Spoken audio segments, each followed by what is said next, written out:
একদিন বাসায় বসে বসে ফেসবুকিং করছিলাম, ঠিক সেই সময় মা এসে বলল, বাবা এক বালতি কাপড় ধুয়েছি, একটু কষ্ট করে ছাদে নিয়ে দিবি।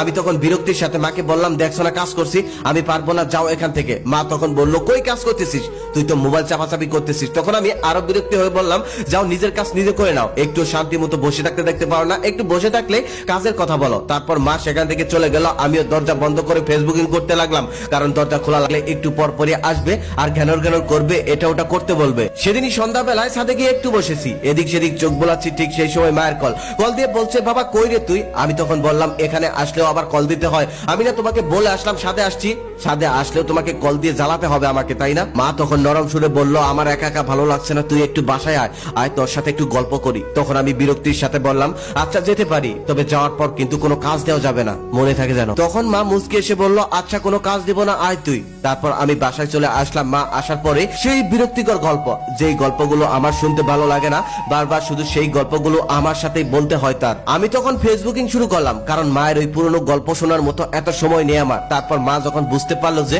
আমি তার গল্প মনোযোগ দিয়ে শুনছি না, তারপর মা চলে গেল রান্না করে রান্না করার জন্য। তারপর আমি বসে বসে টিভি দেখছিলাম। কিছুক্ষণ পর মা আবার আমার সামনে এসে হাজির। আমি মাকে দেখেই বললাম, আবার কি কাজের জন্য এসেছো? মা তখন বলল, রান্নাঘরের কলটা কাজ করছে না, একটু বাইরের কল থেকে পানি এনে দিবি, ইদানিং শরীরটা ভালো না, এক বালতি পানি আমি নিয়ে আসতে পারছি না, তাই বলছি, না হলে আমি তোকে বলতাম না। তারপর আমি বিরক্তির সাথে মাকে বললাম, যাও এখান থেকে, ওগুলো মেয়েদের কাজ, মেয়েদের কাজ আমি করতে পারবো না। মা তখন মন খারাপ করে সেখান থেকে চলে গেল আর নিজেই চলে গেল বালতি নিয়ে পানি আনার জন্য। তারপর আমি টিভি দেখছিলাম, তবে দীর্ঘ সময় কেটে গেল, মাকে আর পানি নিয়ে ফিরতে দেখলাম না। আমি একটু অবাক হয়ে সামনে দিয়ে গিয়ে মাকে ডাকতে লাগলাম। তারপর আমি ঘর থেকে বের হয়ে যা দেখলাম, তার দেখার জন্য আমি মোটেও প্রস্তুত ছিলাম না।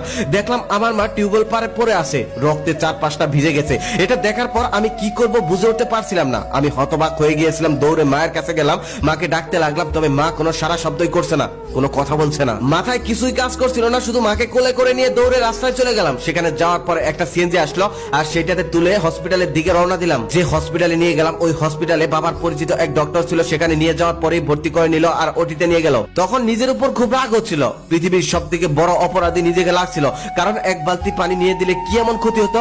আজকে যদি মায়ের কিছু একটা হয়ে যায়, তাহলে তো নিজেকে কখনোই ক্ষমা করতে পারবো না। একটু পরে একটা নার্স এসে একটা কাগজ হাতে ধরিয়ে দিয়ে বলল, এই ঔষধগুলো খুব তাড়াতাড়ি নিয়ে আসুন। তারপর আমি ফার্মেসিতে গিয়ে খুব তাড়াতাড়ি সেই ঔষধগুলো নিয়ে আসলাম। নিয়ে আসার পর দেখি বাবার পরিচিত সেই ডক্টর বাইরে দাঁড়িয়ে আছে। আমি তখন বললাম, আঙ্কেল আমার মায়ের অবস্থা কেমন? তখন সে বলল, অবস্থা তেমন একটা ভালো না, রক্ত লাগবে, রক্ত দিতে হবে। আমি তখন বললাম, আমার শরীরের সমস্ত রক্ত নিয়ে নিন, তারপর আমার মাকে ভালো করে দিন। তারপর ডক্টর আঙ্কেল বলল, আমাদের কাছে রক্ত ছিল, সেগুলো দেওয়ার চেষ্টা করছি, তবে তোমার মায়ের শরীরে রক্ত নিতে যাচ্ছে না, তুমি আনতে অনেক দেরি করে ফেলেছ, আরেকটু আগে আনলে ভালো হতো। তবে ডক্টররা তাদের চেষ্টা করছে, বাকিটা আল্লাহর ইচ্ছা। আমি তখন সেই ডক্টর আঙ্কেলকে বললাম, আঙ্কেল এমনটা বলবেন না, প্লিজ আমার মাকে ভালো করে দিন, আমার মাকে ছাড়া আমি বেঁচে থাকতে পারবো না। ডক্টর আঙ্কেল তখন বলল, বাবা ডক্টর কখনোই মানুষকে বাঁচাতে পারে না, সবই আল্লাহর হাতে, আল্লাহ মানুষকে বাঁচাতে পারে। আঙ্কেলের সাথে কথা চলতে চলতে একটা মৃতদেহকে সাদা কাপড়ে মুড়িয়ে একজন নার্স বাইরে নিয়ে আসলো। তখন সেই নার্স আমার কাছে এসে বলল, সরি আপনার মাকে বাঁচানো গেল না।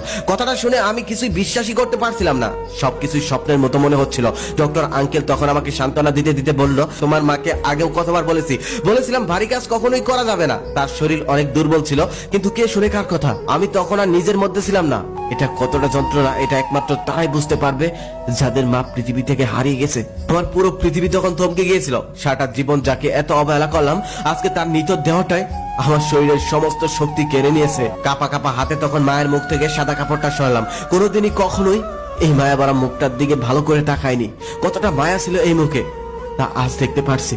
আমি তখন চিৎকার করে আম্মু আম্মু বলে ডাকতে লাগলাম আর বলতে লাগলাম, আম্মু আমি আর জীবনে কখনোই তোমার অবাধ্য হব না, সমস্ত কাজ করে দিব, কখনোই তোমার কথার বাইরে যাব না, তোমার গল্প শুনবো, শুধু একবার তুমি চোখটা খোলো, একবার তুমি আমাকে বাবা বলে ডাকো। তুমি না বলেছিলে আমি নিষ্ঠুর, আমার নাকি কোনো মায়া নেই, আমার চোখে নাকি কোনো পানি নেই, এই দেখো আজ তোমার জন্য আমার চোখে কত পানি।